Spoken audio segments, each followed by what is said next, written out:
Welcome back. This is the M2 podcast. I'm your host, Michael Anthony. My co-host right here is KyleHeath. This is the show where we try to cover all gaming industry related news that happened over the last week. We're going to be talking a bit about another GameStop pivot, I think would be the right thing to say here, Kyle. Not talking about GameStop meme stock, but or whatever you want to call it. We're not talking about that. We're going to talk a little bit about Activision as well. A little bit of a habit going on in the the Twitter sphere of people complaining about games. A little bit of marathon update, and we're gonna dive into pretty much Xbox exclusives. But before we get into it, Kyle, how you been, man? I see you're wearing, was that Peyton Manning jersey? No. Was he 16? I can't remember. I don't know. I honestly don't know his number. I think he might have been 18. It might have been. No, dude, this is good. Oh, that's Clemson, dude. Yeah. My bad. I'm completely colorblind. My bad, dude. Good old Trevor Lawrence, maybe 16. Back when we had it good, but yeah, I don't know. Yeah, week 1 college football, it's coming up, dude. It's right around the corner, dude. So it's already here. It's already here. I watched Georgia Tech beat Florida State. That was pretty awesome. I know you enjoyed that too. Yeah, so it's a good game. It's a good game. Yeah, dude, that was a crazy ending too. So started off the season strong, I think. So yeah, pretty good stuff. But like the true week 1 is this weekend. So everyone's gonna be playing. So I'm excited to catch up on all the games. And then got NFL next week. Oh, dude. Yeah. We're so back, Mike. We're so back. We're so back. We've never been more back. Never been more back. But yeah, dude. So gotta celebrate the boys for week 1. But except for that stuff, what I did this past week, I played a little more Flintlock. Very nice. How was it? I want to be honest, Mike. You want me the honest truth? Is that what you want? Well, yeah. Listen, dude. I might have to lower the difficulty. I'm just gonna say it. Oh, you're getting cooked. I'm still getting cooked so bad. Like it's just so bad, dude. Like, and it's to the point where I'm just like, I literally thought you were a gamer. I played for like an hour. And I was like, I gotta step away. So I was like, because I was just getting cooked so bad. I was like looking at the difficulties. There's a difficulty below. I'm doing normal. The difficulty below it is story. So it's literally just like holds your hand, I guess, just so you can experience the story. And I'm just like, I feel like it's gonna be way too easy. So now I'm just like, I don't know. I may try for a little bit, but I don't know, dude. It's like I want some difficulty, but it's just like I don't know if I would have put in the effort to try and get good at this, dude. Wow. I just don't know. That's crazy. I'm serious, man. I don't know. I feel almost embarrassed admitting that, but it's just like, I don't know, dude. Just can't do it. That's just called getting older, bro. You can't keep up. You're not a gamer anymore. Like, I don't know, man. There's something about it. It's just like, I just don't find it enjoyable. Like, try and, learn this game. If it was like I feel like if it was like a Dark Souls or something like that, where it's like, yeah, I feel like I'd be more intrigued to actually try and get good and like experience the game for what it is. But it's just like it's this game. It's a Souls-like, like albeit just average review kind of like just game. It's not bad, but it's like I don't know if I want to put forth as much effort to try and get good at this game and like maybe experience it on that level. But I don't know, dude. It's just like I'm almost ashamed to admit it, but it's just like I don't know. I may just have to try out like the lower difficulty and just see if it's way too easy, and then. I don't know. Yeah, I think go from there. I mean, I would recommend that too, because if you're not having fun playing the game and you're getting beat up, what's the point on playing?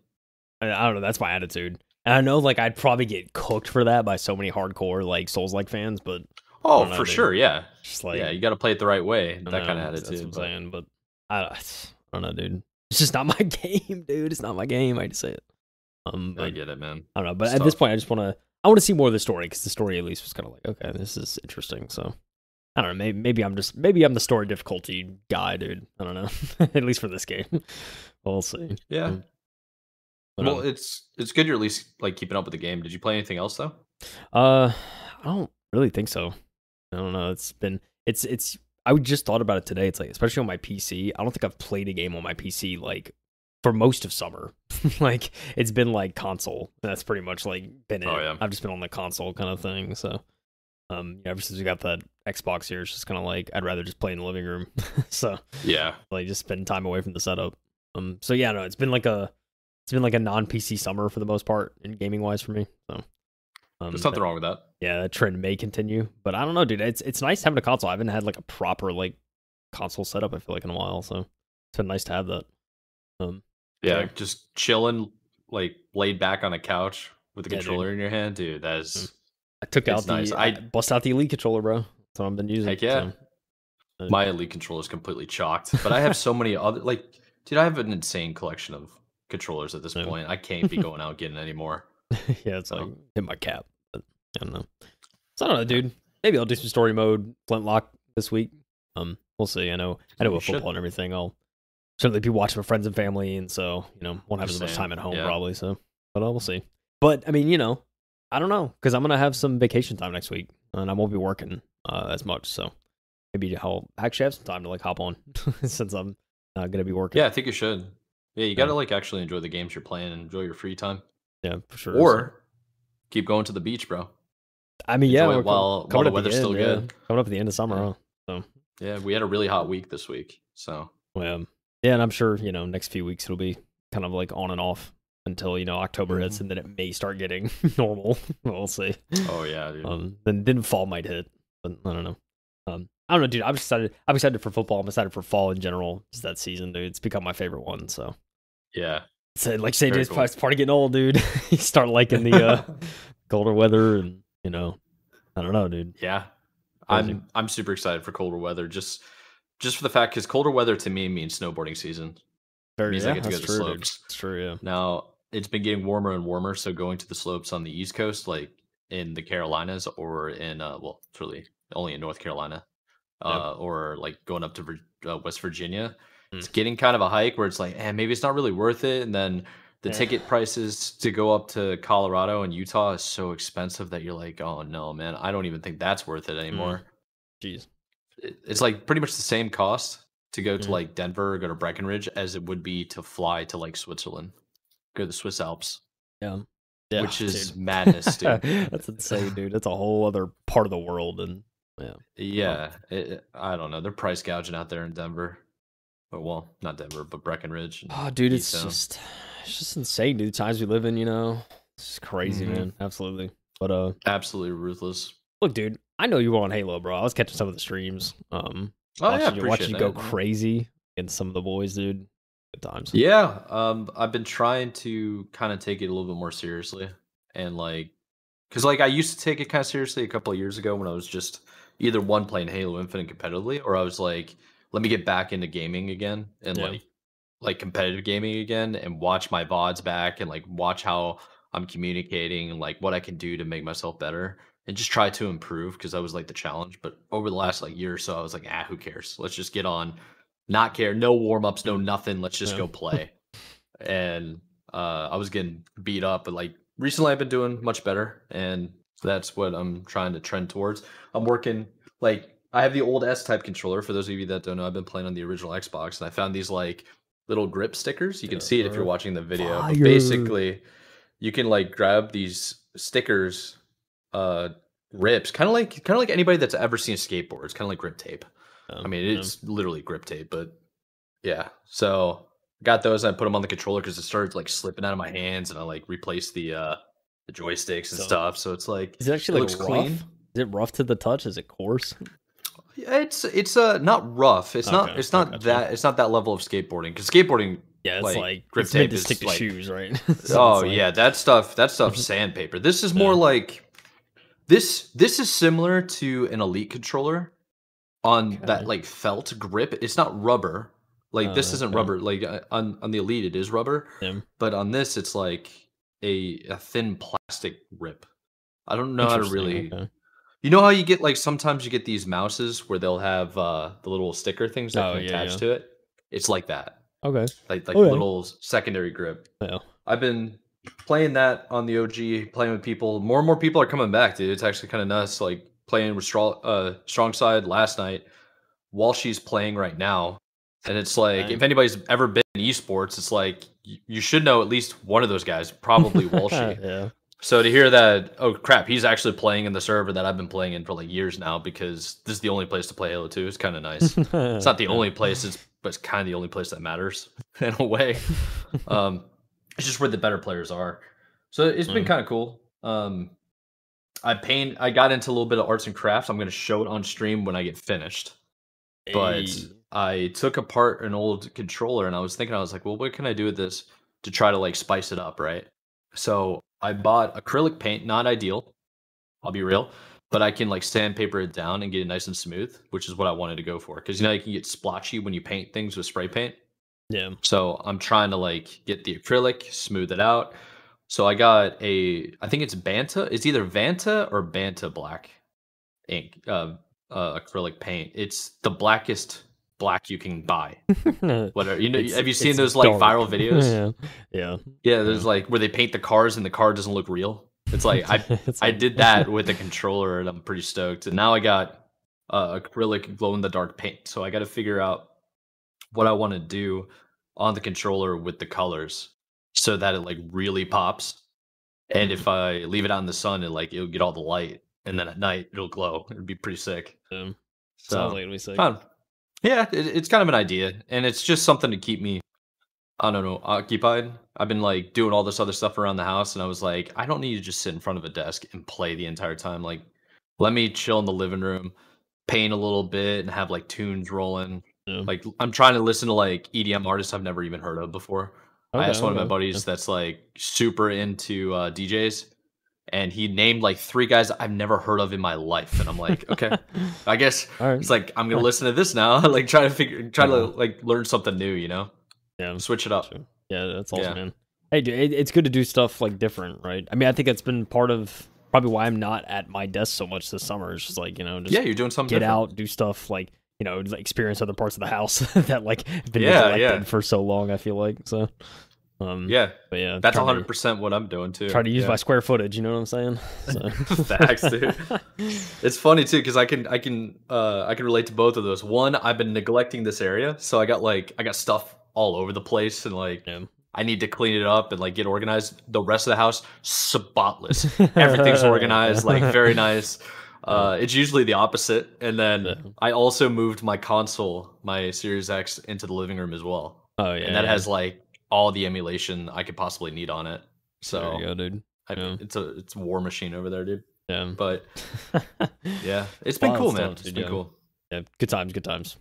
Sure. Yes, sir. But I'm done ranting. I kind of want to get like into the next topic of discussion because it's about retro gaming. Oh, dude, and I'm pretty excited about it because I've been playing the original Xbox. Yeah. So if you want to lead us into it, I will. Yeah, this got me excited. I heard about this. I think there have been reports of this back in like July, maybe even earlier in the summer. But but I wasn't really sure. I didn't really read into it, so I didn't know when these would be happening or if they'd be happening. But lo and behold, GameStop is pivoting to retro gaming at select locations. Retro branded stores will include classic consoles and physical games from Nintendo, PlayStation, Xbox, and Sega. This is coming from Will Shanklin over at Engadget. We haven't covered Engadget in a while, so a very long time, yeah. Yeah. Good but catch. GameStop Retro. So GameStop is pivoting to retro games at select locations as the industry moves to digital media and the retailer struggles to adapt to the shifting landscape, including a short-lived stab at NFTs. The company is betting on the old school. GameStop Retro locations will stock physical consoles, discs, and cartridges from classic Nintendo, PlayStation, Xbox, and Sega platforms. The retailer announced the Retro GameStop locations in a post on X, formerly known as Twitter. The company also has a website where you could search for retro-friendly locations within a 100-mile radius. I found a grand total of 1 in my city, according to Will. It's funny. I found 2 in my city within 50 miles. Just don't mean to brag, but I found 2 in 30 miles. How about that? Okay. So GameStop lists 18 classic systems supported by its retro stores, stretching back to the 8-bit glory days of Nintendo Entertainment System. Here's the complete list according to the company's brief announcement, including their U.S. launch years. So they will be covering NES, SNES, Game Boy, Sega Genesis, PlayStation, Sega Saturn, N64, Sega Dreamcast, PS2, Game Boy Advance, Nintendo GameCube, Original Xbox, Nintendo DS, Xbox 360, Wii, PS3, Wii U, and Vita. It's kind of crazy because, like, talking about the Wii, we're talking about the Xbox 360, the retro consoles now, Mike. Yeah, they are. Can't believe technically. it. Yeah, it's been a long time. You know, I'm really excited though. Is I just found my Super Nintendo. Oh, like there you it's go. in that closet over yonder. And I found it. I got everything but the connection port to hook up to a TV. Oh, so I'm gonna go to the store. The nearest one to me is like maybe 15 miles away. I'm gonna drive up check it there out, and dude. go. See if I can find it. I mean, Yeah. hey, one way to get it. Yeah, I think it's just wild to me. 360 is 20 next year. Just think about that. Like, oh man. Whoa. Oh, the PS3 will be 20 in 2 years. It's even crazier. Yeah, dude. It's Yes. dude, the DS is 20 years this year. What the Yeah, heck, dude? I was looking at that too. What the- The Oh, GameCube's man. already over 20 years. You know what's wild is like I told my parents this to never throw away like my Nintendo stuff ever. Right. And man, that has been a blessing. I'm Mhm. out here finding Game Boy games and stuff. Um, And I'm like, I could probably look this up and then check the price. It's like, oh crap, this is like $20. And I haven't Yeah. played it in forever and it's basically in pristine condition. This is nuts, dude. And Yeah. then it goes for even more if they're in a box. But I don't think anybody kept their boxes in the 90s or early 2000s. Oh, yeah. No, not really. Occasionally you'll find like N64s where people like actually kept everything, and then that's like that's so rare. That's super rare. Oh man. N64 is a really odd one too, because I mean, a lot of these consoles, this is good. So there's upscalers now where you can use it with modern hardware, and there is a bit of like input delay, just because that's the nature of it. But it's not as big as people would think it is. Like you can get used to it over time, Right. and it breathes life back into the old consoles and makes them more valuable. Yeah. It's really sure. cool. Yeah. Yeah. I used a kind of a cheap one I found on, I think it was on Amazon with my NES. Because I have an NES, I have a GameCube, I have a Wii. I'm all out here, and they were all my childhood consoles I held on to. Again, like you're saying, I kind of feel fortunate I held on to that. And like the NES, I think was my dad's, and he passed it down to me. And unfortunately, the game, I think the 72 pin is not functioning properly, which is a bummer. I probably have to get that replaced, but it's still like, you know, I've been able to kind of jiggle the games right a couple times to actually get it to work.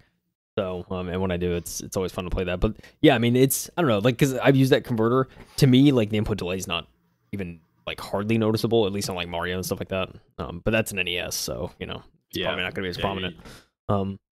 But yeah, I mean, I don't know. It's just like you're saying. I think it's cool to see something like this. I think just to be able to like, I wish there were more retro stores. And the only thing that concerns me, and I haven't really looked into, is like from a pricing standpoint. Like how is this stuff going to price in store? Because like even the old like GameCube games, I'm sure it's like most of them are going to be $60-$70 at least. Yeah, they're GameCube in particular is going to be a lot. Like anything Nintendo is going to be a lot. It's a little bit more inflated. PlayStation games, like the Japanese versions, especially because we're in the United States or just North America. If you're listening to us in Canada or Mexico, it's going to be really, really expensive. Like those type.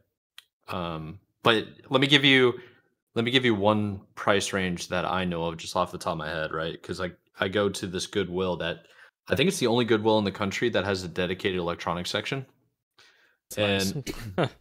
yeah, they basically refurbish everything that they get. So they'll like, it's been pretty cool. I don't want to get into the weeds, but like with the original Xbox, they had a clock capacitor, like a circuit board capacitor like that would it would rupture over time.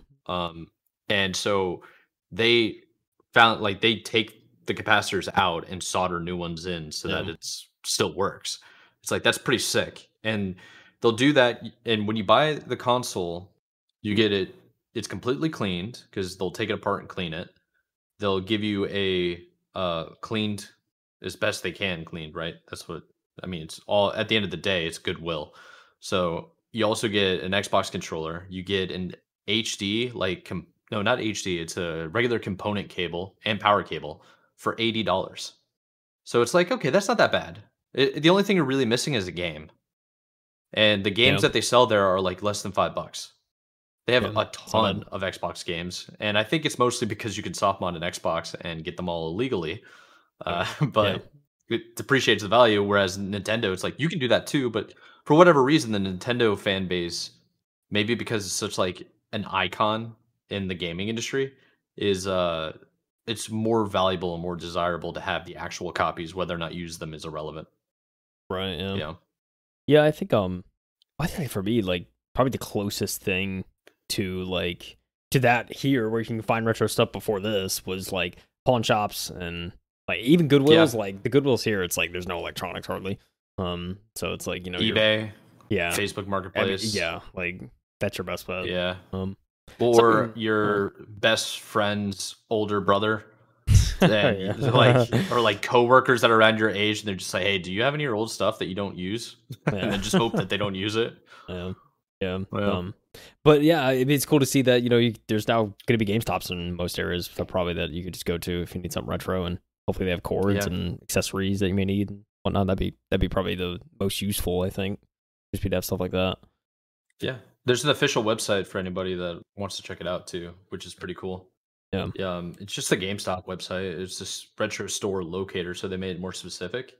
yeah, And I think what I'll do is, because I know how much it is at the Goodwill, I want to see how they compare. yeah. Because like I live in the city, so and the nearest one's outside the city. I'm curious because most of the time, like in the city, everything is about like 5 to like 7, maybe even 10% more, depending on where All you right, are. all right, So if I'm outside the city, I wonder if it's cheaper. If I can get like a full all Xbox setup for less than $80, I'm doing that. I'm soft right. modding it, and then I'm like building like a dedicated server out of it. It'll be pretty sick. Okay, okay. So, Got plans. Yeah, it's oh yeah, yeah. I mean, I'd be curious to kind of see how it compares. There's a little bit left in this article. There's a little caveat oh he yeah, mentions at the end. He says, "You notice that the PSP isn't among the systems listed. Gadget emailed GameStop to try and confirm it's omitted, and learn more about the initiative. And then we'll update the story if they hear back. They haven't heard back. So, haven't heard back. it's interesting though. Yeah, no PSP. Which there's still like a niche that really enjoys that console, and I'm sure Yeah, collects them, and it's like so. It is interesting. I don't mention it, but I mean PSP was pretty innovative at the I mean, it time. was So the disc, dude. I think we're the sickest like form of game. It's like just a exactly, little spinning disc, and you throw it in. It's in a cart. Pretty cool. I it's mean, that pretty being sick. said, the Vita obviously like probably more accessible. It's easier to mod, that's for sure. If you were to Oh mod yeah, like a Vita and put games on it, and like they use like those, I think it was like a dedicated memory card or something like that they had. So yeah, yeah. They did. Yeah, it was way easier. I think. Well, I think the number one like gaming system that you should mod with or like use emulation for. Ooh, it's actually probably the best one to use emulation for is the Xbox Series S because of the affordability of it. And all you need is like a flash drive, and you can pretty much play everything before the Series S, and you're good wow, to go. That's pretty interesting. sick. But to actually mod, it's either the Wii or the Xbox 360. Probably the Wii because you get all the Nintendo games. Yeah, yeah, So, yeah, but the Xbox 360, I mean, you can do some crazy stuff with that. yeah. I haven't looked Wild too much stuff. into that like 360 modding, but I mean, I'd believe it. It's wild. Yeah, Yeah, there are people right now that like turn their Xbox 360 into a recreation of the Halo 3 Xbox Live servers, and they're starting to do it with other games to bring the old servers back yeah. online so you don't have to connect to Microsoft servers. It's wild. Yeah, Well, it's it's innovative. kind of nutty. Very, very nerdy stuff, but it's pretty cool. There's so many things that you can do now with the old technology that you couldn't do back then, Oh yeah, and people are now more educated in it. So there's like more free time for people to figure things out. It's pretty cool. yeah. So it's always worth going back to, I think. Yeah, I mean, it's like with every console in the regular life cycle too. It's like, at the start of the life cycle of the console to the end, like you notice how technologically every ounce is like squeezed out of a console because games, like at the start of the PS3 and the end of the PS3, games looked night and day almost, just with graphical fidelity and what they were able to do. It's yeah, It looks so much different. It's yeah. crazy. So, same goes for the hardware too, I bet. So yeah, it's just like that. But dude, Activision, they ain't like that with Crash Bandicoot 5. I'm like, that's all I'm gonna say. No, sir. No, sir. That was a good segue right there. I wasn't even ready for it. I was like, dang, he went quick. All right. So this one's coming from Rock, Paper, Shotgun. And it's kind of a shame we haven't been on this website either in a while. So I'm excited for it.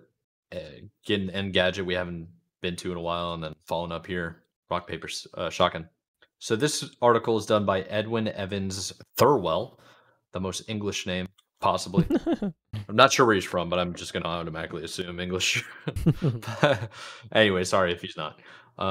Title of the article is Activision canceled Crash Bandicoot 5 to make room for more online live service games, claims the report. Binned off sequel might have featured a Spyro team up. That's kind of frustrating. Should we keep saying Activision though? Because it is kind of Microsoft now. I mean, yeah. Yeah. Yeah. I mean, yeah. Could be them. So it's kind of a short article. We're going to go ahead and just like get on through it. Let's go. This is an opinion piece article from Edwin over here. And I'm going to read it in his words because honestly, it'll be easier for me to read and probably easier for you to understand. So here we go. I find it bizarre that people still really like Crash Bandicoot games in this year. The year 2024, 2 decades after the decline of the platform mascot wars. I have ample nostalgia for the old marsupial myself, with his second Naughty Dog developed outing being a particular obsession. But come now, we're all about deck builders, souls liking, and battle royale nowadays, right?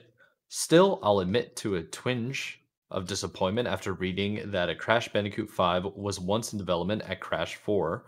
It's about time developers, Toys for Bob, and might have featured an interdimensional team up with one of Crash's oldest rivals. And no, not Mario. So the rumor in question has been mongered by video game historian Liam Robertson via EG, which is Eurogamer, who claims that Crash 5 would have been another single-player 3D platformer and a direct sequel to Crash 4, which released in 2020. Robertson has also gotten hold of some alleged artworks and story concepts. One proposal envisioned? Visage?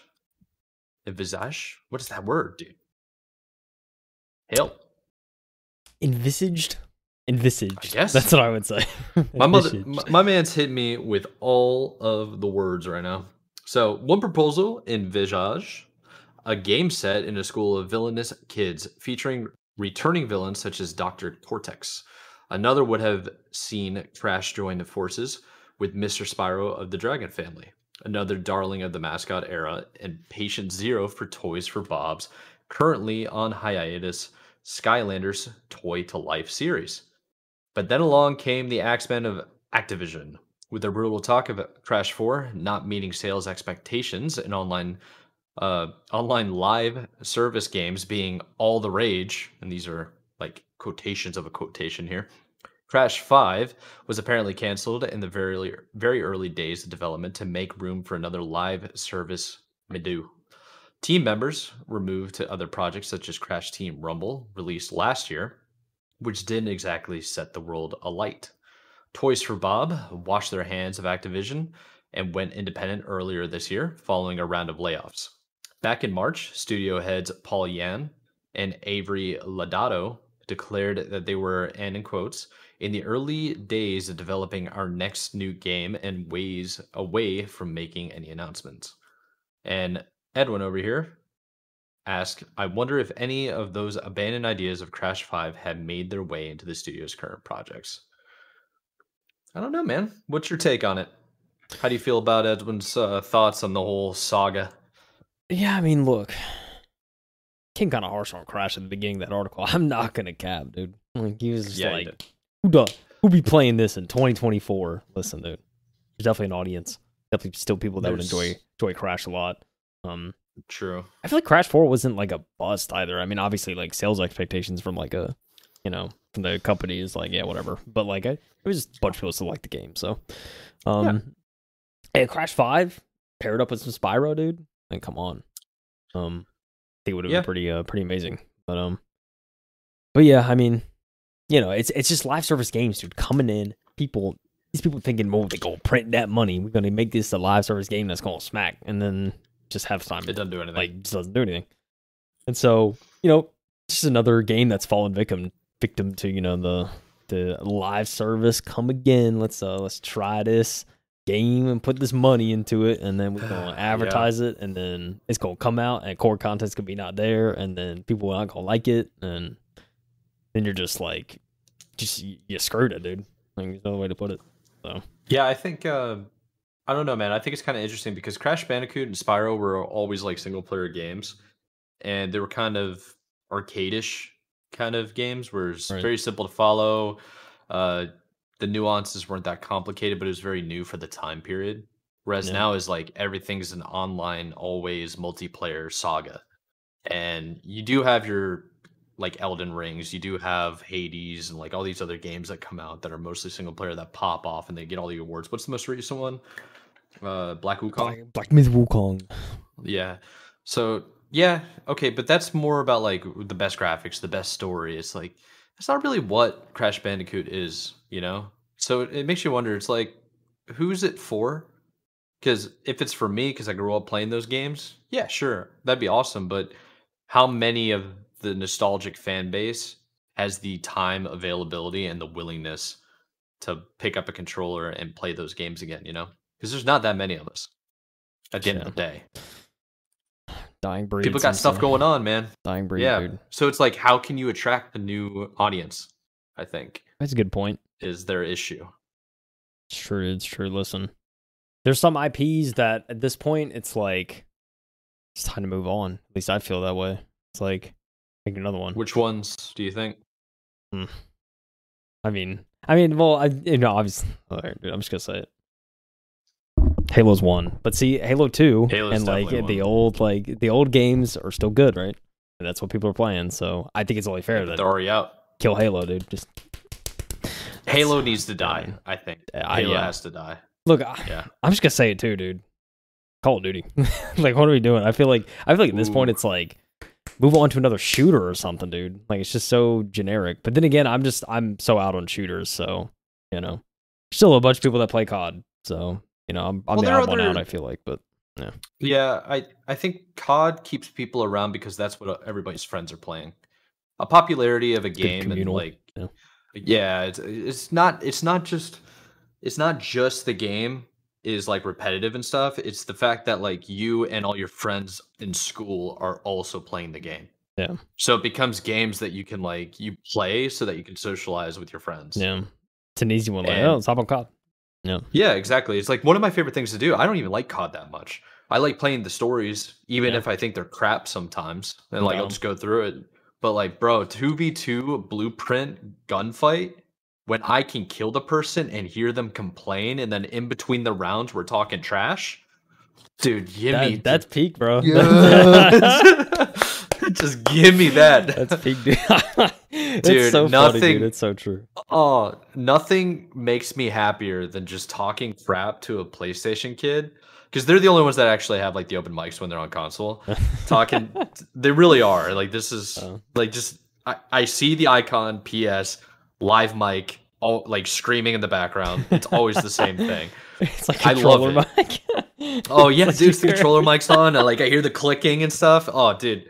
Oh, I love it. And then I'm over here and like my controller, like my PC's outdated by like 4 or 5 years, but at the time it was like $2,500 setup. Yeah. So I'm like, I'm seeing the future over here. This man's locked in at 60 frames per second, talking trash, and I'm just like, I'm an old geezer and I'm about to ruin your day. I've been playing shooters for 25 years. You don't stand a chance, dog. You literally don't. My life's about this, bro. Like I don't know. Yeah, and not only that, but I'm playing with one of my boys that I've known for longer than that kid's been alive. It's like you don't stand a chance, dude. It's like, listen, bro, it's over. So I know we're getting like kind of distracted when it comes to like the old retro games and just like the IPs that should die, but I think Crash Bandicoot and Spyro doesn't really have that. Is what I'm saying. I mean, yeah, no, like, you're totally right. I mean. If they can get that, dude. If you had like a Spyro game where you had like you introduced new characters, dragons and stuff like that, and made some type of like flight sim fighting exploration game, kind of sick. Battle Royale, Spyro, that'd be kind of crazy. I don't know how that would work. Yeah. Like you upgrade and your flame out of your mouth turns different colors, you evolve like Pokemon. Dude, crazy. You know, dude, hear me out. MMO Crash, all right? Online dude, MMO Crash. Honestly, I think most of the people that like played Crash Bandicoot growing up or like Spyro got into MMOs and that's all they play right now. Yeah, it's like probably some of them. There's at least a few. I know people that are still playing old school RuneScape, man. Oh yeah, and WoW, dude. That new expansion came out. Hey, it's still alive. So yeah, but those are social games. That's what I'm saying. Yeah, they are. Like, if you don't have the social aspect, it's hard to retain an audience. Yeah, I mean, Yeah. in this day and age, yeah, I would agree. It's like, you know, the biggest games are the multiplayer, right? Yeah. So there's definitely some truth to that. I mean, there's always an audience for single player. I'll always be playing single player games. But I think it's a good point too for like Crash itself. Just like this is a game where like it's kind of just ran its course, I think. And it's may not be a reason to do a fifth. It'd be cool to see a fifth. Just to see if how they would try and like, you know, change it up and make it different and not make it another Crash game, you know. Yeah, dude. But I mean, yeah, there's a lot of franchises out there that it's like, yeah, it's probably good that they're over, and who knows. I can get behind you with the whole Halo comment. I can't really think of another one. A game that I want to see come back is this could actually tie into the social aspect, is if they can make another Tony Hawk like Pro Skater Underground game. Yeah. That's like that goofy, stupid stuff, but everybody got into like skate, so that kind of killed What's the thing? It's like now it's skate, right? And there's a new skate on the way, so I mean, it is. Yeah, that's going to be a social game for sure. That's what they're aiming up. Yeah. Yeah. I mean, I'm excited to see how that does. I mean, it's, you know, been in development, feels like ages, but yeah. So, you know, open betas and stuff. I know they're doing like alphas, I think, soon and everything. So, still got a little ways away, but yeah. I mean, that next skating game, I think it's gonna hit, dude. Gonna hit. I think it's gonna hit. It looks so good, and they've been working on it forever. It can't miss, right? Right? This guy just screwed him. Yeah, no kidding, dude. Oh man. Oh jeez. All right, hit us up with the next article. Want an opinion piece? Yeah, I did. We basically just do one in a way. Yeah, pretty much. Most of these are all we do is really just react content. So this whole thing's an opinion piece. It's whole content. That's the only reason you listen to this podcast, bro. Our opinions. You know what I'm saying? That's a fact. All right. Anyway, PC Gamer. We have 2 PC Gamer articles this week. It's the first one. And this comes from Tyler Wilde. Like it's like it's spelled like Olivia Wilde, right? And that she spells her last name. Yeah. Think he's related? Probably not. She is a very handsome woman. I'll tell you that. Listen. So the eagerness to grave dance on unpopular games has become a bad habit. This is an opinion piece, pretty lengthy one. I'm gonna try and see you get through most of it. I don't know. Maybe we'll see if I get through the whole thing. But anyways, it's about Concord. For those that don't know, it's a nice hero shooter that came out the 23rd, I believe it dropped in August. Yeah. And we had covered it, I think, a couple months before, and it didn't look like anything groundbreaking or revolutionary from my standpoint. I was kind of just like another hero shooter. Reminded me a lot of like Guardians of the Galaxy type of humor and that kind of like style. So it's kind of just, for me, it's just kind of a pass for me. It's like nothing really intrigued me when I first saw it. But anyways, that's what this article's about. So Concord's low turnout has led to usual jubilation over the prospect of seeing a big game fail. So it's pretty interesting, I think, take. And so we'll read through some of it. So Sony Hero Shooter Concord launched late last week, and its Steam concurrents haven't yet topped 1,000. The PC not looking good.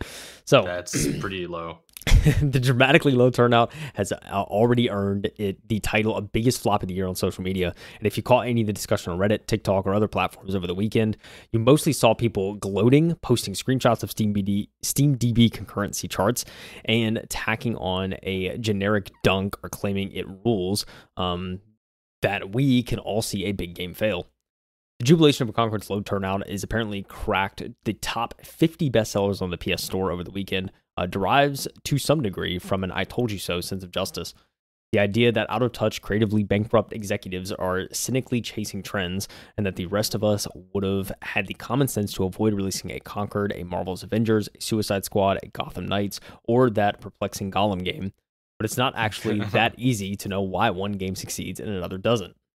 Remember Gollum, Mike? I think it's pretty understand. Like it's easy to understand why the Gollum game didn't succeed. All right. Oh, Gollum was and Suicide Squad, dude. Just play the game, man. Before you release it. Sometimes that's all that matters, dude. Yeah, we could get into Suicide Squad too, because that game was just it's rough, man. Missing the mark. We'll just leave it at that. So the devs at Firewalk Studios, many of whom are ex-Bungie, have made a game in the genre that they have experience in and released it without a free-to-play monetization we so often complain about, which isn't a cynical or underhanded thing to do. But concurrency numbers have, in some situations, acquired a moral quality. If you release an unpopular game, everyone is suddenly morally justified to shame and embarrass you. Whether it's because all big budget games are bad or live service games are bad, or did too much woke, pick one.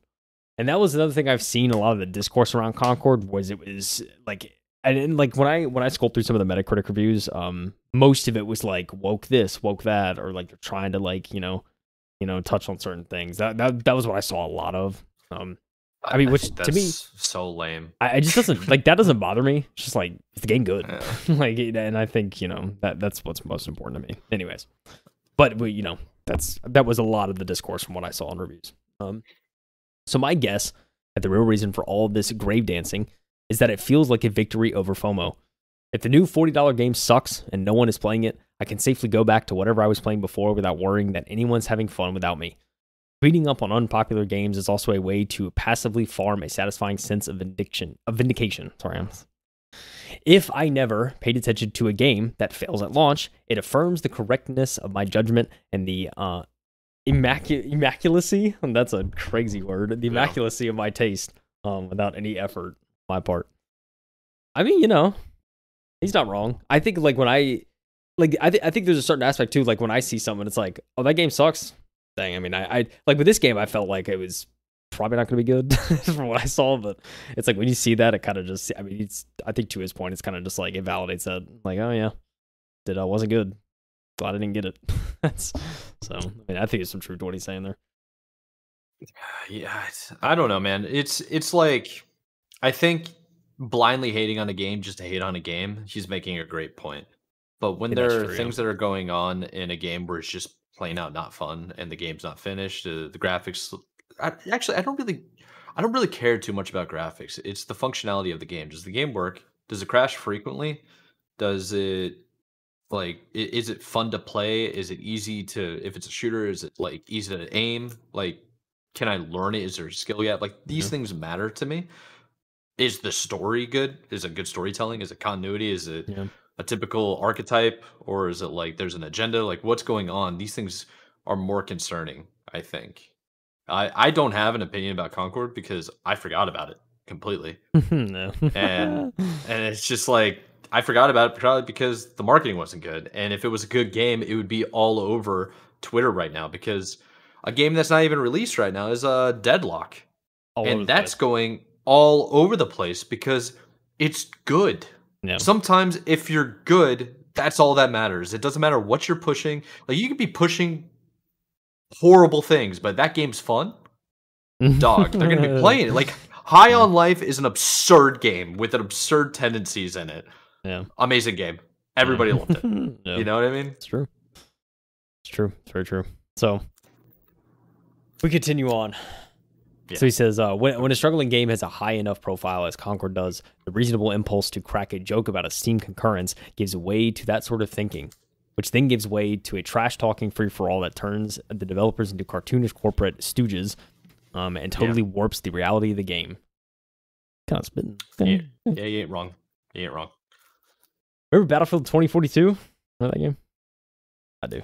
Oh, I got it day one. That thing was bugged to hell, and I had to wait like three to 6 months for it to be fixed. Yeah. So for those that don't remember, Battlefield 2042 became one of these dog piles back when it launched, and to make their point, its detractors started copying and pasting a giant list of features from previous Battlefield games that DICE was accused of, quote, removing, including features I don't remember anyone liking in the first place. I never saw anyone use Battlefield 1's fortification building system, but it became a must-have feature as soon as it could have been used as a bludgeon. Bludgeon, like beat them up. Yeah. I don't think the mistake DICE made with Battlefield 2042 was not making a list of every discrete feature that's ever been in a Battlefield game and then putting them all into one game. But through the warped lens of Reddit and other platforms, that's what the conversation became. There's a nice little Reddit post. You're laughing. Sony spent $300 million Concord, and on release couldn't break past 700 concurrent players, and you're laughing. Yo, that's dude. That's another one of those things too, because when it's a studio or a game that's predominantly on one of the consoles, you get that stupid console war crap coming out. Comes out. You know rhetoric, what I mean? Dude, that rhetoric. Yeah, they're like, "Oh, Sony flopped. Oh, Sony flopped," and because like the Microsoft guys are all upset too. It's like, dude, like, what are you doing, man? What do you care? It's not your game. Yeah. So Challenge. Concord's Steam launch numbers are astronomically, astonishingly low for a blockbuster competitive game, but the piranha-like gnashing or gnawing, I guess is another word you could use, of social media hasn't delivered any real insight into why it's fared so poorly. Some onlookers have said with conviction that Concord's $40 price tag was obviously one of the problems, forgetting that Helldivers 2, the biggest breakout game of the year, and the game also published by Sony, is also $40. In a saturated market where 39 games release on Steam each day on average, I'm not convinced the price was the problem. Concord couldn't even get a large audience to give it a shot during its free beta. It had a free beta? I'm gonna be real. I don't think I knew that. I had no Maybe we idea, reported it, but dude. I don't know. I had no idea. It was wait, no, Concord. Sometimes it's like you know what I think is really tough about this? If I remember correctly, so it's a 5-on-5 shooter, right? First person hero shooter. Yeah. And it's when you looked at it, it was very similar to what do you call it? Overwatch, right? I mean, yeah, sure there's some. Yeah, it was very similar to Overwatch. The problem with that is you're not going to be better than Overwatch. Sorry. Hard to. It's going to be Deadlock. very difficult to do. Deadlock is an Overwatch, though. Yeah, that's like different enough. Yeah, completely different. It's unique, and you also had people playing it and having fun. Yeah. Whereas Concord, yeah, I thought it looked cool. Don't get me wrong, but if it didn't offer anything new, people are just gonna be like, "Oh, it's just a ripoff of Overwatch," and then why not just go play Overwatch? And most people now are burned out on Overwatch, which is tough. Yeah. He said he continues to say, "I don't have the one true answer, but my take for now is that Concord isn't selling a fantasy or a narrative that's getting FPS players excited to play in the first place. Before they've even decided whether they like its guns, characters, and modes, the one reason I can imagine is struggling. It's struggling is that respect is that they doesn't have an easy, disseminated identity rooted in competitive shooter pedigree, and its competitors do. Valorant is obviously Counter-Strike, right? And it's unrelated to that. Yeah, very similar. It's easy. Yeah, it's easy to tell your Discord friends. It's CS:GO with League of Legends from the League of Legends studio. Like, I mean, yeah, that's a good thing. Yeah, very easy to sell, really. Yeah, it is. Apex Legends came from Infinity Ward lineage. Deadlock is Dota plus TF2. Okay, that's I don't know if I heard it described that way, but that's a good one. Concord comes from ex-Bungie devs, but I don't get the impression that Destiny 2 fans perceive it as an offering with any deep spiritual connection to their beloved space fashion game, of which the PvP Crucible is a small part. It's true, dude. True. Dude, it's so true. So true, dude. It's hard to I mean, my man's speaking facts. I agree with that entire thing right there. Yeah, I do too. No rebuttal. It's just facts, dude. Yeah, man's cooking. Let him cook. He's still cooking, bro. Let's see. So dramatic post-launch turnarounds do happen, and maybe updates in a sale can get Concord some momentum. Or maybe there just isn't enough oxygen available to a game with Concord's particular characteristics in late August of 2024, a period that included one of the fastest-selling games ever on Steam, a World of Warcraft expansion, great new games like Tactical Breach Wizards, and now Valve's own hero-based MOBA shooter hybrid. DICE went on a years-long Battlefield 2042 overhaul campaign, and it's rough after its rough launch. It's possible Firewalk will stick with it. Yeah, I don't know. It's possible. Yeah, they're gonna have to stick with it for at least 6 months. They would have to. I mean, that's so much money that they spend on it. $300 million apparently. Yeah, that's a lot. That meme. They're not gonna just give up on that. Yeah, there's no way. It's a huge loss they did. Yeah, that's insane. Yeah. Well, actually, I'm gonna see the end of the article. Close out. So either way, the reflex to cheer for Concord's failure as if it's deserved only produces resentment and misunderstandings, creating an environment where everything is deemed obvious and real analysis is drowned out in favor of shareable quips, surface-level observations, and hyperbole. These are not the ugliest character designs you've ever seen. Reddit, get a grip. Yeah, Reddit. What the heck, man? Wasn't that bad. I remember seeing some of the trailer and I was like, yeah, not bad. You can understand why this is a more comfortable rhetorical lane than reckoning with the more complex reality of a volatile gaming landscape where quality is not the sole predictor of success, where multi-billion-dollar institutions like Sony now often struggle to be heard where it's difficult to make predictions and where it often feels like years of work can be swept away by small miscalculations and rapid changes in taste. Dang, dude. Bars. Facts. Bars. I'm actually, yeah, I don't know why anybody would go to Reddit. Maybe it's just because every time I go to Reddit, it's pretty negative and stuff. I don't use it. I do not frequent Reddit either. I'll be honest. It's a rare. I know people that do. That's the thing. I mean, they like look at me like I'm freaking crazy when I say I don't really go to Reddit, and it's because of crap like that. Because you can fall into this cycle of just super negativity. And what I found with Reddit, I mean, I know they're not all like this, but maybe you can attest or like maybe you'll relate. But I feel like sometimes people are posting to get upvotes. Oh yeah, I mean, that's every social media platform, right? People are going to post outrageous stuff, or like the contrarian take is everywhere, right? No matter what platform you use, like if you're contrarian, then you get more impressions than if you're, not. So, I mean, some people intentionally will post like that just to get views and stuff. I mean, it's everywhere. I mean, and in Reddit, I totally agree. I mean, Reddit's just as bad sometimes. It's like, it's hard to trust some aspects of Reddit. I think there's some subreddits and some places where you can find like serious community and like people to connect with you on certain stuff, like, But yeah, I feel like you got to hunt for it. Yeah, I mean, sure. I mean, it's true. But yeah, I mean, all of that being said, I don't frequent Reddit much because like some of the memes are funny, but I don't know, it's just not a platform for me.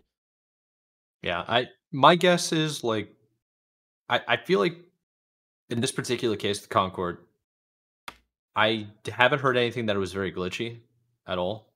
I just heard that people forgot about it or were disinterested. They had no idea there was betas and stuff like that. Maybe I feel like we're pretty connected to the gaming sphere just because of us doing the podcast and like always on Twitter, like looking for new stuff. I didn't see much about Concord at all. So yeah, I didn't either. It could be a marketing issue compiled with just people looking for something to come after and be upset about. It's true. It's true. I think I like he mentioned an article about price. He doesn't really think price is a factor, but I think I almost disagree with that because I think price for a game like this, when you already have like free alternatives that are probably just as good if not better, that's where I think it could be an issue. Like I think, like I don't know, like Helldivers 2 is a success because it's so different and there's not really much like it, right? So I think it's justified for the price, in my opinion. And that's not to say devs shouldn't make money, especially if the budget really was 300 million. Like you got to make it back somehow. But I just think for a game like this, you shoot yourself in the foot kind of if you have a price tag. Yeah, I mean, the market's the market, and if you're trying to build a game that's somewhat similar, or people might even think that it's similar to another game that's free, and you try to charge money for your game, regardless of what type of game it is, they're gonna look at that and just be like, "No, I'm not interested." Yeah, it's just bad business. Why would I do that? Like, why did I do that? Yeah. Or like it comes with a subscription package I'm already paying for. It's like I just go play the other one. Yeah, where there's more people already established, and I'm more familiar with it. Yeah, it doesn't make sense from a business standpoint, right? Like you'd be dumb to do that, which Concord may have fallen victim to. Like, so I don't. Yeah, I think it's the Sony thing. It really is because Sony really bottled it with Helldivers 2. That thing was on the top of the world, and they were just like, okay, everybody has to have a Sony account to log in. It's like what? They took it back, and then they're like, well, this is It's like okay, well, we had a nice run, and all my friends stopped playing the game, and they took it back months later. I think maybe a month later. It probably wasn't months plural, but it wasn't very. It was like less than 6 weeks. We'll say that month and a half. That happened, and I'm like, okay, guys, we can go back now. It should be fine. They're just like, I don't care anymore. It's like that's how quick it happens in 2024. It's like if you don't catch the audience and retain it, and then keep people talking about it, you're gonna lose them.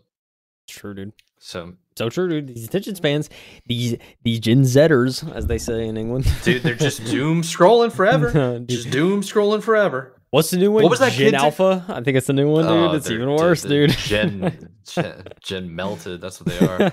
Like brains are gone, brother. Oh man, it's too early to say that. I shouldn't bash generations like this. Only the boomers, they're the worst. But I remember seeing that video. Slide note before we move on to the next article. That's also by PC Gamer. I think Crazy Miller shared it to us, the kid that had to be maybe like 9 years Yep. old I know what you're talking on about. his phone doing like was the Rune Runner or whatever it's called, Temple Runner. Temple Run or Yeah, whatever. Temple Runner watching a video on YouTube in the top right hand corner at double speed Yeah, like and getting text messages, dude. It's like what? It's like, dog.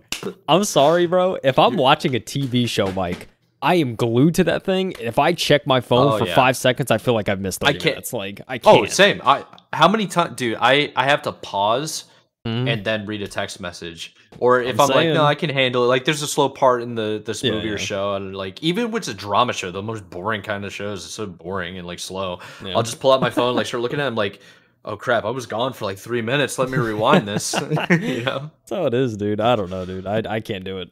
And like, I mean, I don't look. I think the research around multitasking too is like it's impossible to do. Your brain just moves to things quickly for focus, right? So like you could focus on other things fast, but you can't two things at once. It's not possible for the brain. It's not two things at once that's the problem. It's two similar things at once. Like you can't watch two shows at the same exact time. Yeah, it's like you have to focus on one to the other, but you can do something that like guitarists are prime example is this. They can sing, they can read notes at the same time and play guitar. And like those are like multiple but those are like compartmentalization of your brain and how your body functions. It's like a drummer with 4 limbs, dude. Yeah, exactly. 4 limbs differently. Yeah. And they can also sing. There are drummers that sing too. So it's like it's like there are multiple things you can do, but they can't be the same thing. Yeah. That makes sense. I would argue too that like it eventually gets down to like if you rehearse a lot and you practice, it just gets down to muscle memory. So you're kind of like able to sort of like go on autopilot with your with your hands and your legs. Oh yeah, you're 100% right. Yeah, you're focusing on the performance of singing if that is what you're doing. So dude, can you sing and play guitar at the same time? That stuff is hard, man. I mean, a little bit, but I have to really practice. Like I have to make sure like I know what I'm playing because if I don't, it's just bad. So it's hard, dude. It's tough. It's tough. All right. Oh, dude, are you ready to rip somebody, Mike? I gave you this one, dude. Dude, I'm ready to rip. Yeah, you're all about this. So this one's coming from Andy Chalk, who we've covered multiple times over at the PC Gamer website or magazine, whatever you want to call it. They even exist, magazines. If everybody remembers those. This title, Game Informer. Oh, yeah. PC Gamer over here calls it. The title of the article is former marathon director Christopher Barrett was reportedly fired by Bungie for inappropriate behavior with female employees. Boo. Barrett was replaced as director on Marathon in March and left the studio a month later. Dog, you were only there for a month? Boo. A month? Dude. This guy stinks. Dude, that is SpongeBob meme. Oh, brother. This guy stinks. I kind of want to start playing soundboards on the pod. That would get so annoying so quickly, dude. All right, let's get into it. I can't believe. Did you know about this? This article broke this week. Yeah, it was it's fresh, dude. I think it was like I think Jason Schreier posted about it like maybe 7-8 hours ago. It's fresh. Yeah. So it's insane. All right, here's the report. This is how the article goes.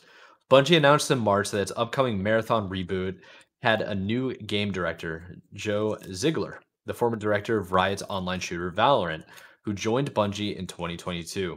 Ziegler took over from Christopher Barrett, well known among Bungie fans as the designer and director on the Halo and Destiny games, who'd been on the studio for nearly 25 years. Okay, so he got posted. So he's always been with Bungie. That's crazy. Literally. And then he got posted as the director of the game and then got booted a month after. You got promoted and busted in less than a month. That means something was going on for a while. Oh, yeah. And it got brought to HR's attention when they were just like, you're going to promote this guy? Yeah. It's so, like, oh, wait a minute. Yeah. At least Bungie did something, apparently. Whereas Activision Blizzard just let that stuff go on for years. Shake my head. Yeah. Speaking of Jason Schreier, dude, I'm thinking about getting his new book because it's all in Blizzard. So his new book comes out like in October, and it's about, I think it's titled like The Rise and Fall of Blizzard or something like that. It's but apparently he goes into detail with a lot of that stuff. So I might get it because it got me intrigued. You might get sued. You might get sued, dude. That's why I gotta get the book fast, bro. You know what I'm saying? Great. All right, let's go. Where was I at? Okay, a reason for Barrett's surprise departure wasn't provided, but a new Bloomberg report says he was fired following an investigation into multiple complaints about inappropriate workplace behavior. My man was there for 25 years and got comfortable. Boo. They caught you slacking, bro. Lacking hard, bro. Boo. Oh my gosh. This is bad, dude. At least 8 women at Bungie had complained about Barrett, according to multiple sources. The subsequent investigation found that he had called lower-ranking female employees attractive and asked them to play Truth or Dare. No. And talked about his wealth and power within Bungie, apparently suggesting that he could help their careers at the company. Quid pro quo? Bro, my face is caving in. My face is caving in. It's over. Career done. Dog. Bro. Talked about your wealth and power within Bungie. Yeah, you ain't got no wealth and power now, Listen, dog. bro. Keyword, at least 8, because you know it was more than 8. You just know. Oh my gosh, man. My face hurts. His last tweet: would be cool if Wukong opened the door for other games based on myths or legend lesser known in the West to be made. Dude, you can't talk anymore, bro. It'd be cool if you opened the door and found the way out, but hey, they did it for you, buddy. Oh my gosh. Okay, so let's continue on. So sources told the site that Barrett would befriend women at the company, then send them flirtatious text messages and requests to hang out. Trying to hang. Multiple complainants said the messages were unwanted and made them uncomfortable because of the extreme imbalance of power involved. It's not easy to say no to one of the biggest names at the company, after all. Dude, this is gross, man. I'm gonna have to take another shower. This is next level cringe, bro. I need to wash the cringe off. I hate it. I got a lot of like isopropylene alcohol. Just dip my whole body in that. So I got 99%. Maybe I'm just gonna.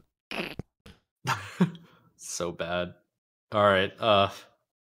All right. So Barrett denied any intentional wrongdoings in a statement provided to Bloomberg. I feel that I have always conducted myself with integrity and being respectful and supportive of my colleagues, many of whom I consider my closest friends. I never understood my communications to be unwanted, and I would have never thought they could possibly have made anyone feel uncomfortable. If anyone ever felt that way about their interaction with me, I am truly sorry. Brother. Okay, that's what they all say. That's what they all say. Dude, dog. 8? At least 8? Dog. Bro, you're telling me high-ranking executive at this company. There ain't no way you're this dumb, bro. There ain't no way you're this emotionally stupid, bro. Like, there's no shot. I just like my man got comfortable, I guess. There's no way he like sends messages and then thinks like, oh yeah, it's a great idea, and doesn't like reflect on it and be like, maybe I should have said that. Like, there's no way that's not a thing. There's some intention behind it, bro. There has to be. I mean, if you have like an ego and you've been in the zone for 25 years and you just think like this is acceptable and you've always been doing it, like things were kind of different 10, 15 years ago where that stuff was going on all the time. Yeah. He didn't get the annoying HR, don't be a freaking creep 3-day freaking videos that everybody gives in corporate speak. Yeah. You know what I'm talking about? I sit on those once a year, and it's wild, man. And they give you wild. Dude, it's just straight up the like the funniest examples too. And you're just like, there's people that do this, like well, that's what they said. They were just like, this is real life examples of what people do, man. Bro, I know dudes. Dudes are stupid. Are stupid sometimes. They turn into dumb apes, just not knowing what to do and how to behave. So it's like I'm gonna trust the at least 8 women at Bungie saying this. Yeah. And also, you don't just get fired when people say like they don't go to the media and tell people. Yeah, no, they go to HR. There was a legal investigation at HR before he got fired. Yeah, otherwise, dude. Otherwise, he would sue the heck out of Bungie. Yeah, exactly. That's how corporate works. Like, what are you doing? This is nuts, bro. Dumbass. All right, do I continue on? Yeah, let's go. Maybe there's some more context. Maybe we're jumping to conclusions. Yeah. I don't think so, because there's at least 8, bro. State. Gracious. Ooh. The report on the circumstances behind Barrett's termination comes at a time of deep turmoil at Bungie, which has been racked by large-scale layoffs. That's true. Tensions with parent company Sony, dissatisfaction with studio management among employees and fans alike, and seemingly endless struggles with this flagship game, Destiny 2. Destiny 2 is struggling, but it's not as bad as the other ones, I think. Let's be real here. Don't take this out on. Don't use this as an opportunity to go after Destiny 2. Don't get Destiny 2 involved. What are we doing? Yeah, seriously, dude. So Barrett has been a producer of the Forsaken expansion that released in September 2018. It was widely credited with turning the game's fortunes around during another time when community dissatisfaction was perilously high. Okay, he was credited because he was the highest ranking guy there at the time. He was the engineers behind the throttle over there, all right? Listen, dude. It's the grunts, dude. It's always the grunts, man. It's always the interns and the guy that's like 5 years worth of experience in 2 years' time. Just grinding, bro. It's that guy. That guy is saving your game, bro. Or girl. Let's not be sexist here. So, this is fucking... Sorry for cursing, but just use... The Marathon reboot itself, about which virtually nothing has been said since its announcement in May 2023, has also reportedly been delayed to 2025. That's not really a shocker. I think it was always going to be delayed, if I'm being honest. Ain't no way it was coming out this year, bro. Yeah. PC Gamer's own sources at Bungie have indicated that development of the game is substantially behind schedule and generally troubled. Yikers. Dude, it makes sense that it's troubled and it's behind. Like, yeah, okay, cool. Marathon's struggling right now. We get that. We've seen a whole bunch of layoffs at Bungie. I wonder. Of course it is, bro. Like, dude, of course it is when you have a doofus like Chris Barrett running your organization, bro. Oh, sorry. That's just. I think they're going to be okay. Let's talk about something a little bit better. Joe Ziegler taking over, and he was the former director at Riot's online shooter Valorant. Facts. Valorant is a success. Let's call that what it is. It's a very strong game, and hopefully Ziegler over here can turn the ship around and get Marathon on track, and also help out in the company, change the culture, just bring freaking peace to like the females in the company. You know, just not have that guy. But holy crap, man! I kind of just want to curse him out, you know? It's just like, how is this? Oh, man. What are you doing, man? It's the only question I can ask, dude. What are you doing, dude? These thick, dense dudes. Thick, dense dudes. Yeah. Nerds with power, dude. They're going to take everything down. I hate it. I hate that. I'm just making stuff up. Dude, he asked them to play Truth or Dare? Dog. That is Truth or Dare? That's cringe. I'm sorry, bro. I can't. Dude. Like I don't like using the word cringe. Dare. I don't like using the word cringe, but in a situation like this, bro, it is what it is. I'm actually like cringing inside. Like I just want to my face just goes inside of my head. I don't like it. I'm going to try to paint a picture for you, brother. Let's see if I can do this. You opened up Microsoft Paint, bro. I'm trying to find trying to find like maybe a little bit about him. I don't. So, hold on. Filmmaker. No, he's not a filmmaker. That's not what I'm looking for. I'm trying to figure out how old he is because it's like he's been with the company for 25 years. He was probably with Bungie early on, right? Bro's probably like I'm not 40, trying to. I'm not sure. I'm not trying to dox the guy, but like, let's be real. They're probably mid 40s to late. He like has early to be. 50s. Yeah, he has to be like mid 40s. Like just mathematically, like that's probably how it went. Starts at 20. Starts 19, 20. Yeah. So 25 years. Yeah, 50. Yeah. So imagine the director of your studio, 50 years old, is hitting on year 2 entry level game designer. No way. You want to play Truth or Dare? Dog, she's half your age. You want to play Truth or Dare? Truth. Like, you want to hang out? Like, what do you? Hey, got a new build at my place. You want to come hang out? We can play. Dude, texting them text messages, bro. You are not outside of working hours, bro. No, iTunes wants me to update. This is ridiculous, man. It's gonna be a no for me, dog. That's what I'm saying, bro. I hate quit, bro. You think I hit next? Oh, Mm-mm. listen. We have one more article, Mike. We do. Should we pivot You off need of Mr. Barrett, dude? Yeah, let's wash it off of us, the filth, All right, listen. and drive us into something else that's almost as dirty. We know, Jason Schreier. He was the main one that broke the news about Mr. Barrett. But he also posted an article. I remember I sent this to you, Mike, because I saw the tweet and I was like, Jason's kind of talking about something I've been thinking about, and that is Xbox's exclusive video game strategy, leaving everyone confused. And so I think it's a pretty interesting read. So Jason Schreier goes on. He says, again, this is Bloomberg. Hold this. So he said, Xbox not so exclusives. Microsoft Corporation's Xbox and Sony Group Corporation's PlayStation have long been the Pepsi and Coke of video games. Bitter rivals, each with their own factions of loyal fans. Ain't that right, dude? Sony ponies unite, baby.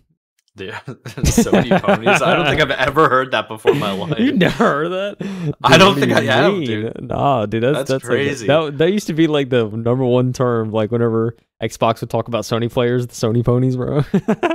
Oh my god. Dude.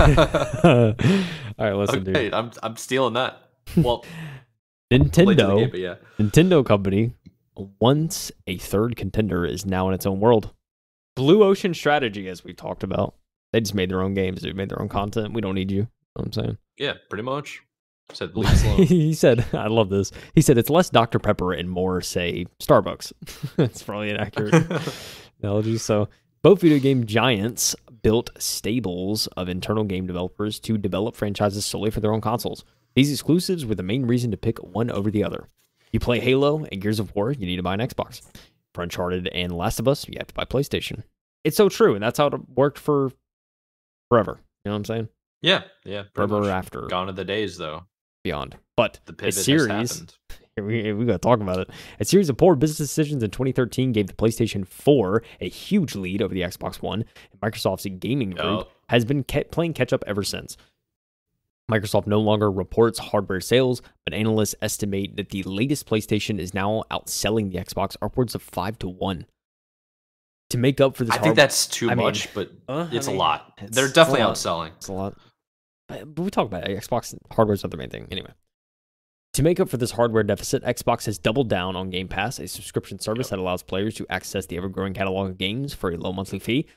Under Microsoft Gaming CEO Phil Spencer, the label also went on a spending spree, buying game studios and publishers, Bethesda, Activision Blizzard, to name a few. But since closing the Activision deal last fall, Xbox has made a series of moves that have left fans and analysts baffled about its overall strategy. It has laid off thousands of staff, shuttered studios, and been unable to articulate a consistent message about how it plans to release games. Xbox fans assumed these big acquisitions would lead to more exclusive games that helped justify their console purchase, but the opposite has happened. Earlier this year, Microsoft began putting some of its former exclusives on PlayStation, starting with smaller, older titles such as Hi-Fi Rush. This week, the company announced that another big new title will follow the same route. Indiana Jones and the Great Circle, coming in December to Xbox and PC, will arrive on PlayStation in the spring of 2025. Ditching console exclusives is good news for players who can only afford to stick to one piece of hardware, and Microsoft has been able to squeeze the Activision deal past regulatory scrutiny, in part because it promised to continue releasing Call of Duty on PlayStation. However, Xbox's release strategy has been so confusing it requires a massive spreadsheet and a full-time job to keep track of it. Even within a single label, the company's choices are inconsistent. It's period at the end of that sentence. So, yeah. We take Bethesda, which Microsoft acquired in 2020. 3 games from the publisher have inexplicably different rollout plans. Last year, Starfield was released only on Xbox and PC with no PlayStation version in sight. Indiana Jones will be a timed exclusive coming to PlayStation a few months after its initial release. But the upcoming Doom: The Dark Ages, scheduled for 2025, will release simultaneously on Xbox, PC, and PlayStation. Obsidian, the well-regarded game maker that was purchased by Microsoft in 2019, recently put out PlayStation versions of 2 games, Pentiment and Grounded. Yet its next game, Avowed, is scheduled to come out in February of 2025 on just PC and Xbox, with no announced PlayStation release. These rollouts make little sense. Perhaps the company is still trying to straddle the line between reaching as many players as possible and burning fans who bought Xbox hardware under the belief that they would not be able to get those games elsewhere. But this sporadic, case-by-case strategy benefits nobody and baffles everybody. Take a quick pause there. Facts. I mean, yeah. And then when you really think about it and he lays it out like that, it's like, yeah, it doesn't make sense. It really doesn't, like, at all. It's like, what's the goal does here? Not make sense. Trying to appease everybody, but also make the money that they want to make. Yeah. Come on, Xbox. Look, dude. So continuing on, it's not hard to discern why Xbox is chasing PlayStation players. Former Xbox exclusives, Hi-Fi Rush and Sea of Thieves, have seen big audiences on the rival platform. This year has been all about cutting costs and generating more profit for Xbox, which has faced increased scrutiny from Microsoft since the Activision purchase, Bloomberg has reported. Spencer admitted as much this week when asked about the decision to put Indiana Jones on PlayStation. We run a business, he said. It's definitely true and said inside of Microsoft, the bar is high for us in terms of the delivery that we have to give back to the company because we get a level of support from the company that's just amazing what we're available to go do. Or, reading between the lines, Microsoft let us spend $69 billion to buy Activision, and now we better deliver. But all of Spencer's changes have made the Xbox hardware less valuable to potential audiences. The best move, the winning move, would be for Spencer and his team to eschew, I think. Jason, what are we talking about here, Shar? Would be to eschew exclusives. I'm assuming it means like, bring back exclusive. That's probably the synonym. And rethink its console strategy entirely. In 2017, I wrote on Twitter that Xbox had clearly lost the hardware war to PlayStation and should consider transforming its consoles into living room PCs and open operating systems that could run any computer game. As the company behind the Windows operating system, Microsoft is in a unique position to sell machines that combine the convenience and affordability of consoles with the flexibility of PCs. Yeah. Spitting, yeah, pretty much. Yeah, I mean, that's 100% what they've been doing, too.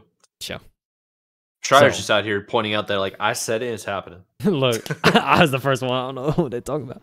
Listen, at the time, Spencer called the notion strange. But what's really strange is not knowing where and when your games are going to be released. Cooked.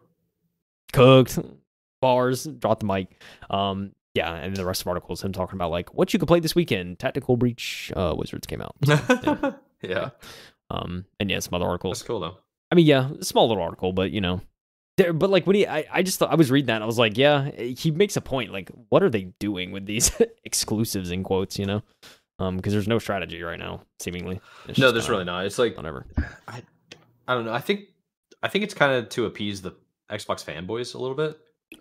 Maybe. So they have something to like talk trash about with Sony because the console war kind of argument that's always online. It seems. I mean, it's getting quieter and quieter because I don't think there's a war anymore. I think it's self-branding in a way. It's like if you can keep that going, then other people are going to be talking. It's almost like creating a controversy that doesn't matter so that it goes viral on Twitter for like 2 days. Yeah, clicks. For the clicks and advertising and stuff because it's cheaper to do that than it is to do an entire marketing campaign. In most cases, yeah. Virality. So, it is very strange though. Yeah. What are they trying to do? What's the goal here? I've always assumed, and I've been saying for the longest time with you, is just the goal is to sell subscriptions.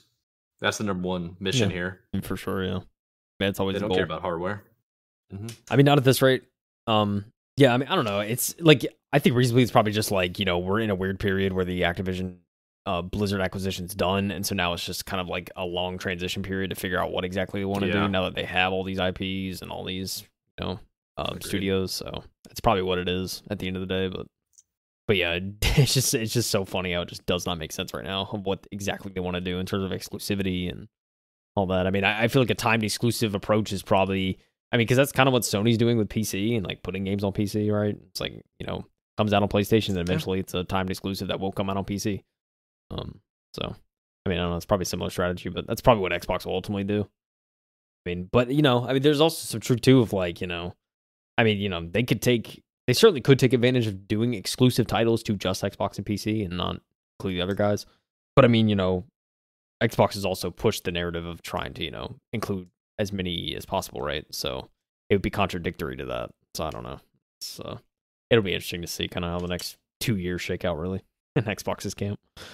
Yeah, it will be very interesting. Hopefully, it's going to be good. I think we're just in a very weird transitional period for Sony as well.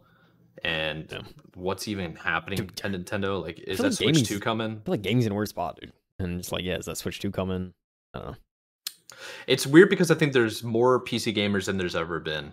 It's becoming more accessible to play games, and you can kind of build a machine cheaper than you can build a PlayStation or Xbox at this point in time. I mean, and even if it's a little more expensive, you might as well just build a PC, dude. Yeah, that's the thing. Just save up an extra month or two. Whatever your circumstances are, you can save up and try to get a machine.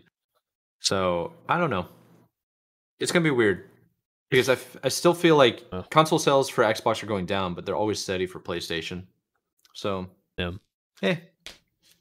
something to keep track of, I guess. Yeah, certainly, dude. Certainly.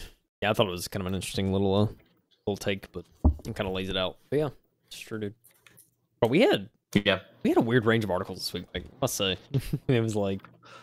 Yeah, it was interesting. Yeah, it was interesting just to bounce off of all these different topics.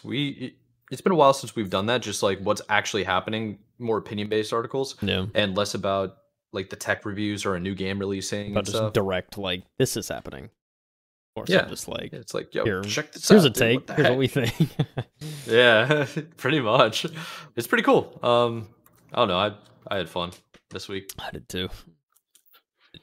Yeah. What are you planning on doing now? You gonna go back to watching some college football? Yeah, probably. I know there's some game. There's a lot of Thursday games this week since there's no actual NFL yet. So just oh yeah, that's true. College is just showing a ton of games, but I don't know. I'll probably try and catch a few here and there. Yeah. I don't know. I do want to try and get on Flintlock some. See how that story difficulty is. Yeah, you should. I'm trying to play Deadlock whenever that gets out. I played Splitgate 2 over the week. The weekend. How'd you like that? A lot of fun. Yeah, I had a good time. I mean, it was nice to just play something semi-different. I'm excited for Splitgate 2 to officially launch. I'm going to be on that game a little bit more. And I got annoyed because it was in alpha. It wasn't easy for me to repath or remap my buttons on my gamepad. So that was really annoying, but I was like, you know what? I'll just adapt for now and then revisit this when the full game comes out. It's I don't want to spend an hour to fix this. Yeah, no, let's just play a couple of games and learn as we go and get bopped along the way. It's fine. It doesn't matter. Just see what the game's like, Exactly, dude. Sure. Word. All right, sir. Word. Yeah, let's wrap up. We're getting kind of late here. I got some things I got to take care of before bed. Yep. But yeah, thanks for coming, everybody. Thanks for listening. This has been the M2 Podcast. Just recap real quick. All our social media accounts, links, everything is below in the description. There's also timestamps, most importantly, and links to all the articles that we covered. So go check them out. Read them yourselves. Show love and support there. There's some hilarious comments. I don't know if you read the comments while I'm reading, but sometimes I'll click on comments and I'm just these guys are furious or this is pretty hilarious. And that's why I try to share every now and then. But yeah, anyways, subscribe.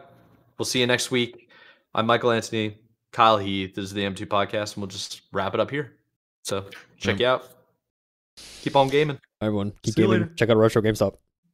Yeah, facts, actually. Yeah, that's what I'm going to do. By the chords.